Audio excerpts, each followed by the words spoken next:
tableau est sous tension. Bien, nous allons maintenant passer à l'essai du montage.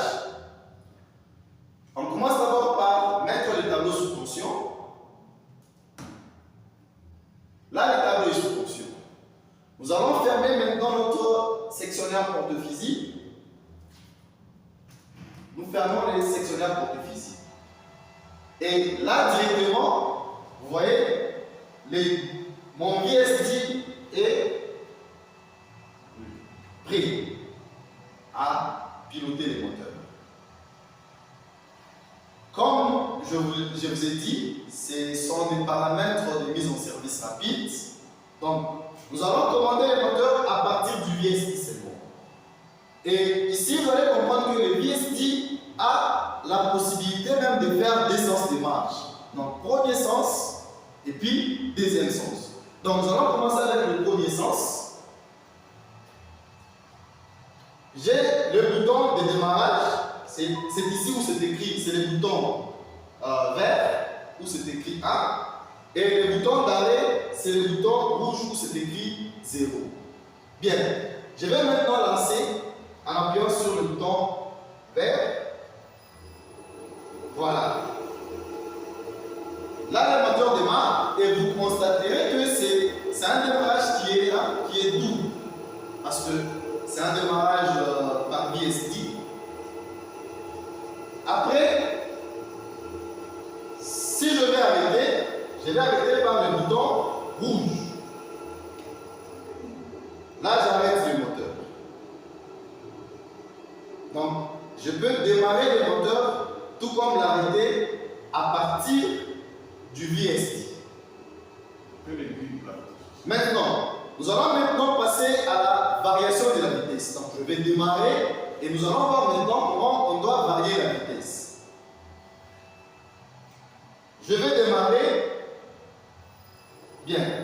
Là, le moteur démarre avec une fréquence de 20 Hz.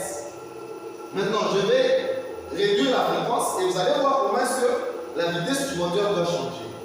Et les touches qui me permettent de varier, soit d'augmenter la fréquence, soit de diminuer, c'est les deux touches ici. Vous allez voir qu'il y a les deux touches qui possèdent les deux flèches.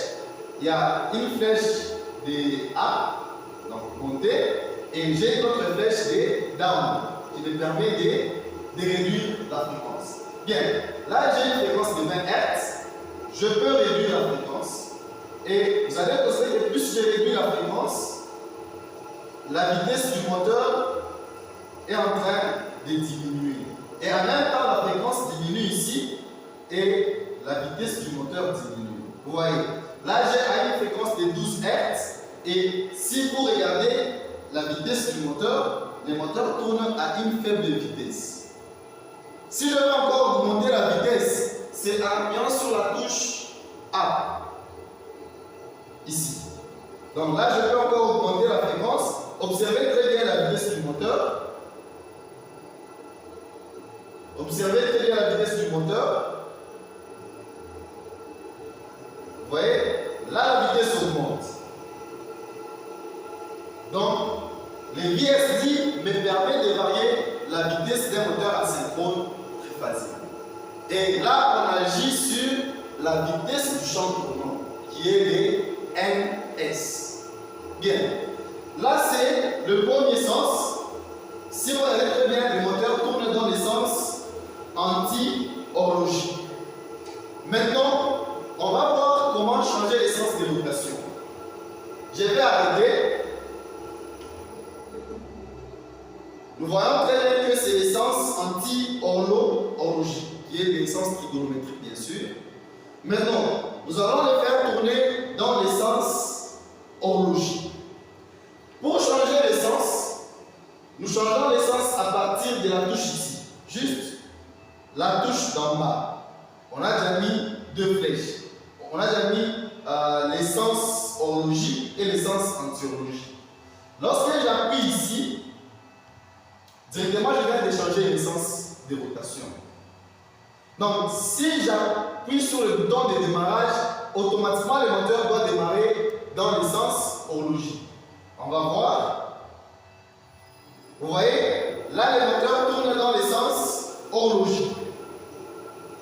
Donc, je viens de démarrer le moteur à partir du VST, des sens de marche. Donc, premier sens et puis deuxième sens. Donc, vous allez comprendre que voilà l'importance d'un VST. D'abord, il nous permet de faire un démarrage qui est doux où on augmente en fréquence. Ça veut dire qu'on commence avec une fréquence de 0 Hz juste à la fréquence qu'on a déjà réglée. En même temps, il nous permet même de changer les sens de rotation.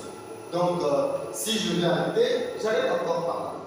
Et là, le moteur s'arrête.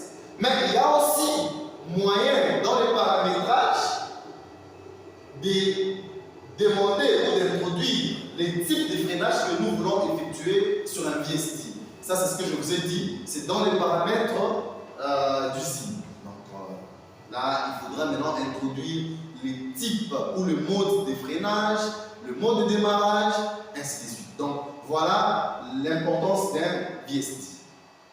J'ai dit et je répète.